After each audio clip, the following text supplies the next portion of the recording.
Greg, Nicholas. So guys, congrats again. How does it feel to be in your first senior Grand Slam final? Yeah, pretty surreal to be honest. I don't think it's what we expected. Definitely when we entered the draw, we always kind of play to enjoy ourselves, and that's the thing first and foremost. And then every win we have is a bonus. But yeah, we've just kind of been taking it match by match and soaking up the atmosphere and the crowd. And we're in a final. Yeah, I wouldn't really expect it, but to do it with a good mate like Nick, yeah, wouldn't want anything else. How does it feel So what was the for question? you to be in your first senior Grand Slam final? Yeah, it feels good. I don't know. I'm excited. I don't want to repeat what Thanas said. I'm just looking forward to going out there again and, you know, having a chance to play in front of that crowd. Win or lose, it's going to be a fun experience. This whole week's been insane. I feel like every time I go to the court, it's like my last day. You know, we're playing all these advanced doubles pairs, so they're, you know, I'm not expecting to win. And then we keep pulling a rabbit out of the hat, and I'm just going to keep going with the flow, I guess. Well done, guys. I just wanted to look at the final. Obviously, you've spoken a lot about the crowd energy, and it's been amazing the whole way through. But what are you expecting in the final, obviously coming up against a couple of other Australians? It felt like genuine away games for your opponents most of the way through, but a bit different in the final. You answer that question. How do you think it's going to go? I think you've had generally more in your corner than them. So yeah, I'm just curious as to whether you anticipate they'll still be in your corner as much as they have been. Hopefully, wouldn't be against the idea. At the end of the day, they can support who they want to support, but hopefully they're for us. We couldn't have asked for anything more as far as the crowd support so far. I think, yeah, there was a few in their match. There was a lot in our match, so we'll see. Hopefully that tells a story.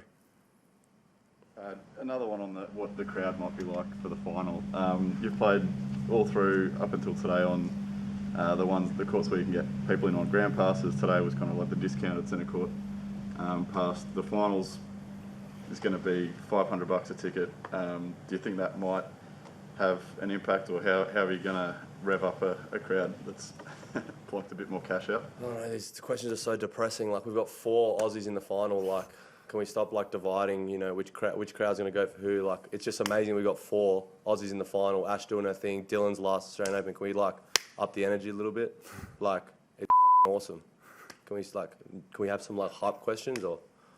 Because I'd rather just walk out right now. Hopefully we can get as many people in the stadium as possible. If that means, Jesus. hopefully, I don't know, Craig might not be happy with this, but if that means like dropping a couple prices so we can fill the stands, whatever can get it packed or whatever he's allowed, I think it'd be the more the better. The atmosphere would be unreal, and that's honestly what we've been playing for all week. The wins are a bonus, but Yeah.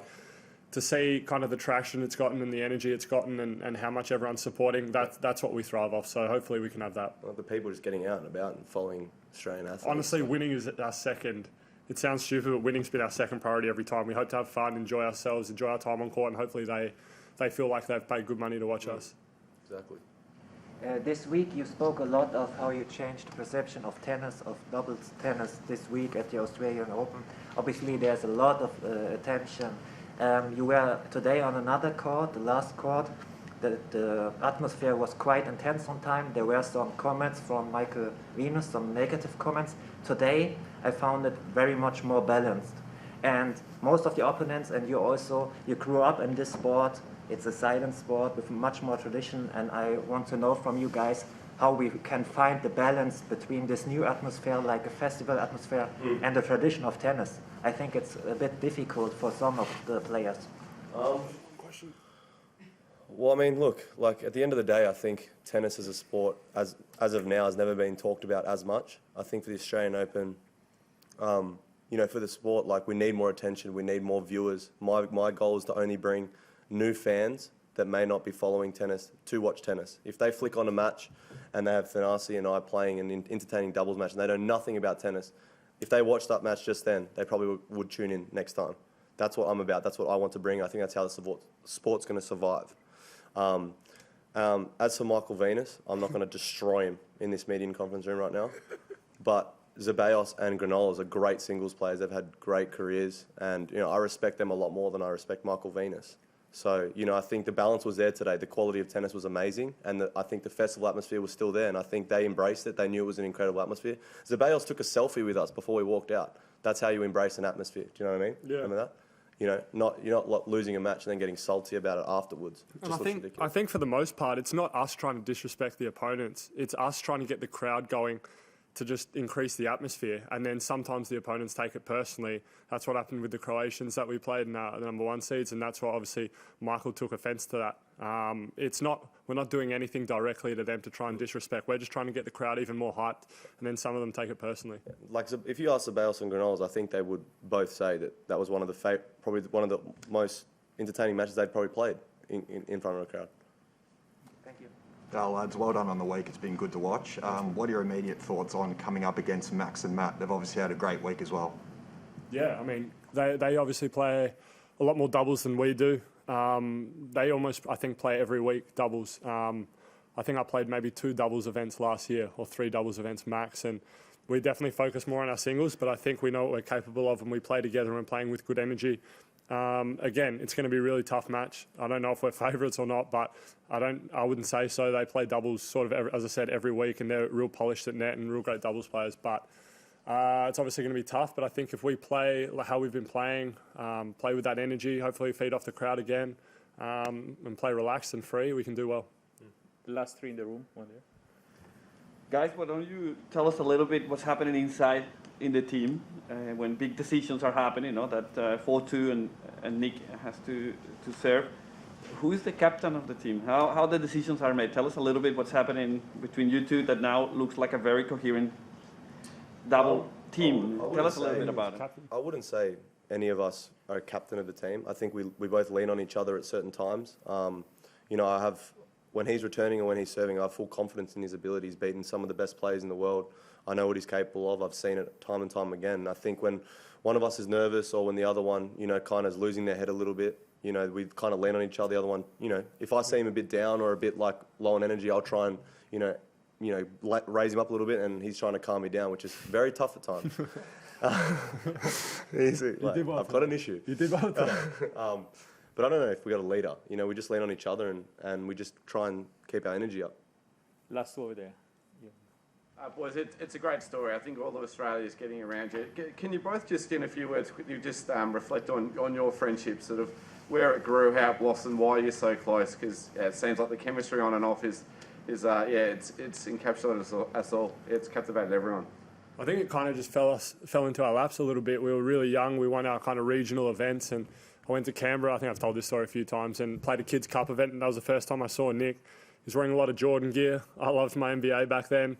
And we were obviously a few of the top kind of in our age group for Australia, and we just ended up travelling a lot together, representing Australia together from a young age, and kind of developed all the way through. We'd play Counter-Strike till about 3 a.m. in Europe sometimes, and we love our NBA, and we just talk rubbish to each other. And I think we're just kind of, we're different, but we're similar in a way as well, and we just get along. I think that's pretty much all there is to it. Last one for you.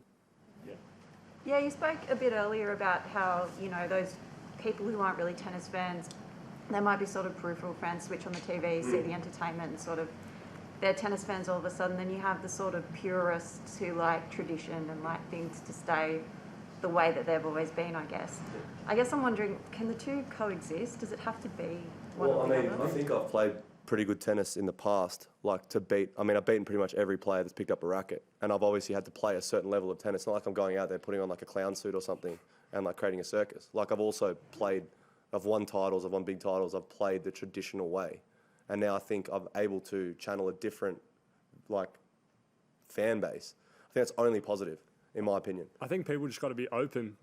You're always trying to develop a sport and grow a sport. Of course, you've got to keep it within the boundaries, but I think if people are so narrow-minded that they can't see that this is bringing a lot of fans and a lot of eyes, then I think that's their problem, honestly. I think the quality of tennis was pretty good today, don't you think? That's what it's about. It's about having a good product on court that people actually come and enjoy. You can't please everyone, but hopefully the majority are happy with what they're seeing. We'll take 3 online questions now, and our first one, Craig Gabriel, Cross Court Promotions. Your question, thanks. Craig. What I want to ask both of you is, when you're on the court and the crowd is going crazy, what does it feel like for you guys? Is it goosebump stuff? Can you actually hear yourselves thinking, or can you hear the other one talking? What does that actually feel like when it's at the height of activity? It's very special. I think to be able to control a crowd like that, not many players can do that. I think, I feel like we've been very embraced. They could turn around and not give us any energy, but they know that we're putting on a show, we're bringing energy. I wouldn't say it's goosebumps, but I feel like we do enjoy it. It makes us kind of rise to the occasion. Like the match point, he hit an unbelievable lob. I think the clapping and the roaring before that point, helped you. Yeah. Definitely gets us going. As I said before, kind of when we're in the match, where I don't feel like the goosebumps, but you get excited. But I think it's more before the match, the butterflies you get when you walk out there, and kind of anticipation for the crowd's kind of roar when you come out. I think that's what kind of triggers you a bit. We'll take our second question from Reem, the National. Your question, thanks. Hi guys, congrats. I know juniors was ages ago, but I'm curious, what do you guys remember of your run together to the Wimbledon title like 8.5 years ago, I think? Being a set and break. You were going to say that. I don't remember. We got in trouble for wearing Wimbledon headbands. That's all I remember. That's right. We had pink headbands on. As I said, it's more about having fun. We were down a set and a break first round, and then big fella put me on his back and carried me to the title. So forever in debt. Yeah, just put you on the back like today. I blew a disc. And thank you. We'll take our final question from Paul Walsh. Paul. Yeah, congratulations, guys. Well done. Listen, Thanasi, we talked Davis Cup, Laver Cup, and what you're doing at the moment. Why do you think that these situations bring out the best in Nick? I think, he's grown up in a team environment. As I said before, he obviously loves his basketball, and having someone to lean on. I mean, he does a good enough job by himself, that's for sure. But I think sometimes if things aren't going right, loses his temper, I'm there to calm him down. I think it helps both of us for sure. I think it's just having someone that he can kind of talk to and kind of relay his feelings when he's on court.